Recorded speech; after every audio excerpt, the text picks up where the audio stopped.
Krajské kultúrne stredisko v Žiline tento rok slávi 60 rokov od svojho založenia. Pri tejto príležitosti sa uskutočnil slávnostný večer s množstvom gratulantov a bohatým kultúrnym programom. Pre Krajské kultúrne stredisko 60. výročie znamená ďalšiu výzvu. Je to folklór, divadlo, literatúra, súťaže, festivaly, medzinárodné, celoslovenské a spolupráca so zahraničím. Pri tejto príležitosti odovzdal predseda kraja Juraj Blanár riaditeľka Krajského kultúrneho strediska Sonii Řehákovej pamätné ocenenie Literas Memoriales, ako aj 3 kultúrnym pracovníkom.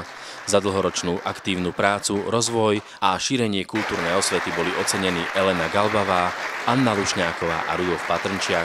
Tá práca toho človeka v tom regionálnom stredisku je naozaj náročná. Môžem povedať, že napríklad prah Makovického domu počas roka, keď prekročí 40 až 50 tisíc návštevníkov pri počte odborných pracovníkov 4,5, myslím si, že naozaj je skutočne sa pred čím skloniť.